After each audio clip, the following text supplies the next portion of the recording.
No better way to start our Aggie Spring preview than with wide receiver Jhamon Ausbon. Thanks so much for doing this. Yes, sir. Thanks for having me. How excited are y'all to get back on the field? I can't wait. It's been a long time coming.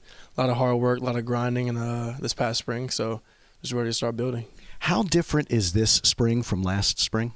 Just a lot of confidence, a lot of understanding of what we're dealing with, talent-wise and culture-wise. It's already installed in us. I feel like last spring we were more focused on getting used to it. Now we're already used to it. We're just polishing up a few things and just building, like I said earlier. Talk so much about building the foundation for this team. Now it's time to start building the house, right? Exactly, yeah. Like, it's time for these young guys to start stepping up with the older guys leaving and just leaving that mark and starting a legacy here at A&M. As I look back at last year, Jhamon, I thought I saw a receiving core that got more and more confident as the season went on. Is that fair to say? Yeah, it is, but that's kind of guys we are, on and off the field. In practice, we just have to find a way to bring it on the field and find that way to express how we feel and how we truly are on the field.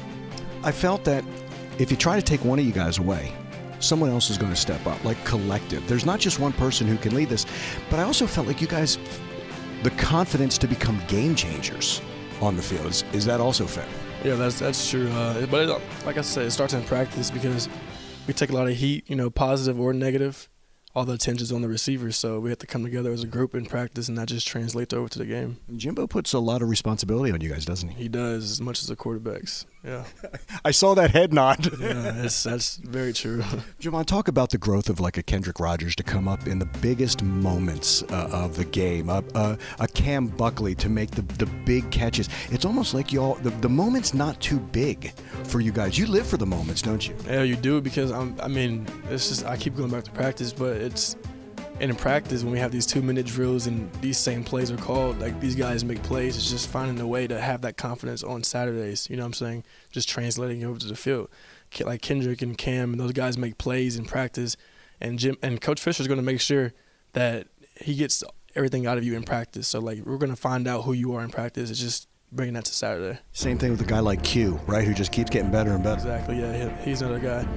He had to just grow up and find that confidence. They already had the talent, but just finding the way to put it on the stage. You have that confidence. Is the next step for you becoming a leader? Yeah, that was a big focus for me last year, especially being hurt and being off the field. I had to find a way to lead those guys, and I couldn't do it by example this time, so I had to find a way to be a leader in a different way. I'm going to veer off a little bit because as you say that, the time that you were out, you weren't just standing there watching. You were working on your game, whether it was your hands, your feet. You were doing something at all of those practice. Is that the old lead? I can't be with you, but I'm going to keep working on my game, so when I'm back on that field, I'm going to be ready? Yeah, the last thing you want, you're already hurt, so, it hit me hard. I'm away from my team, but I tried not to be away from them mentally and physically. Like, I was in meetings. I was at every practice. I wanted them to know that I'm still here and I'm still planning on coming back and making an impact on this team. And I feel like I took that focus and that approach off the field. I tried to do anything I can to get better and get back faster. So, yeah.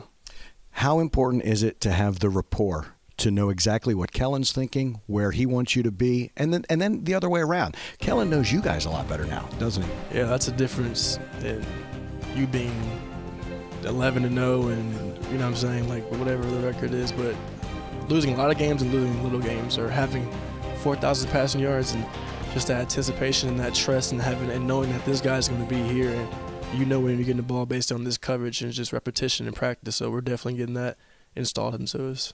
Give everyone an idea of what the receivers will be going through this spring. Just polishing up, but working on being consistent and bringing that swagger to the field, because those are the kind of guys we are. You know what I'm saying? Like, people are just now noticing that, but that we've been those guys. We just had to find a way to express ourselves and or bring that to the table. So now we're trying to just bring that swagger, because we already understand the culture and holding ourselves to a higher standard. If you guys were a little bit unknown last year, you're unknown no longer, correct? Exactly. That was our goal, but now we got to just build off that.